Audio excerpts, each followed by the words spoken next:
Hey guys, how's it going? Michael Troy here, and today we're looking at The Amazing Spider-Man Annual number 23. Alright, so this is Amazing Spider-Man Annual from 1989, a crossover with Atlantis Attacks. Back in the 80s, they would do like big events and have them cross over in their different annuals.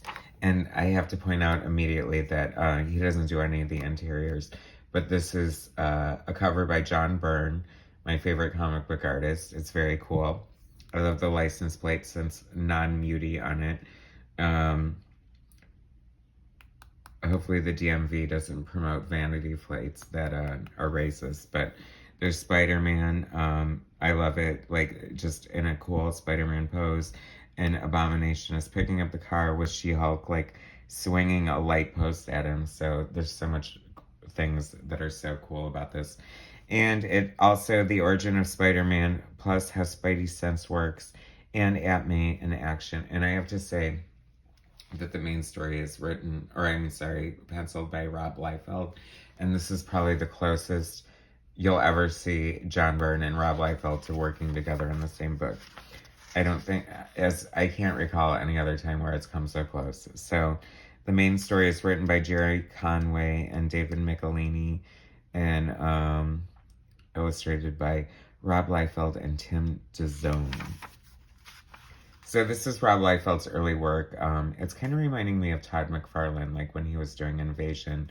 And Rob Liefeld started with a heavy Art Adams influence. And I have to say, so there's a few different inks on here. One is Williams, and I don't know for sure if that would be Scott Williams who would go on to work with Jim Lee or not. It could be somebody else.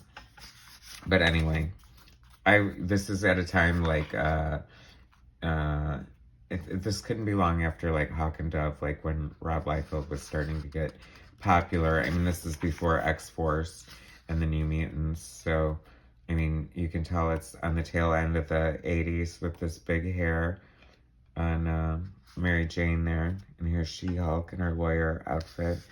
And this is, I mean, you can see how Rob Liefeld was popular and sort of rose to popularity. I mean, he shows a lot of promise here, and there's a lot of, he's a good comic book artist.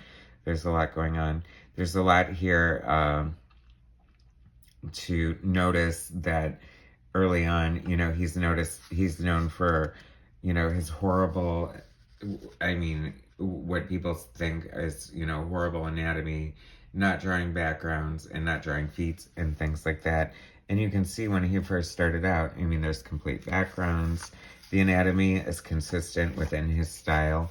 And that's one of the keys to being a comic book artist. Your anatomy doesn't have to be hyper, like, Byrne Hogarth realistic. It just has to be, like, believable. And it should be consistent. You know what I mean? If you draw, like, skinny arms or whatever, don't turn the page and have your arms be all big and weird all of a sudden for no reason.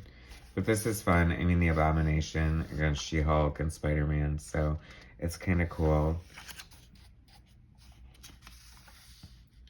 Very fun early work of Rob Liefeld. There's Aunt May and her wheat cakes. Not a sexy butt there. Sorry. I mean, it's She-Hulk, for Christ's sake. She should have a better butt than that. I would imagine, it's like 1990. I'm sure she was rocking her Thigh Master or whatever. Not that she would need to. Like, if your blood is irradiated with gamma rays, then you don't need to work out. It kind of just does it for you. She-Hulk and Spider-Man, good combination. So here's the backup story. Oh, Mark Bagley penciling. This is so funny because this looks very much like, I was just looking at early Spider-Man Steve Ditko, and this is taken like right from that. So he's very much homaging Steve Ditko. And who is the anchor here? Mike Esposito. That's an old veteran name, I believe. But this doesn't even look like Mark Bagley that much, so I don't know if that's because he's purposely trying to look like Steve Ditko, or if this was because it was just early and he hasn't fully established his style. And I do think it has a little bit to do with the anchor too. But Mark Bagley is, would go on to do Ultimate Spider-Man with, I think 100 issues, which is kind of unprecedented with Brian Bendis, and he's like a fan favorite. And I liked him on New Warriors, and I thought he was pretty good and everything, but not one of my super favorites, I can't lie. Aunt May backup series, all right. Jerry Conway, Richard Rockwell, that is a name that I don't know. So I'm guessing he's probably pretty old school. Looks very old school. It's reminding me a little bit of Sal Buscema. But this is so cool. I love annuals. I mean, look at all this content. I mean, you can tell that a lot went into just putting this together, and just, we've got like this double page spread by Fred Hembeck, who's like a cartoonist, more known for his comedy, and just so many different little bonuses and pluses that really make getting the annual worth it. It's just like, not only does it have a cool main story, it has a couple cool backup stories and little bonus features like that. So that's a lot of fun. I mean, and just when you thought it was over, here we get another one. And, you really got your bang for your buck back in the day when it came to comic books.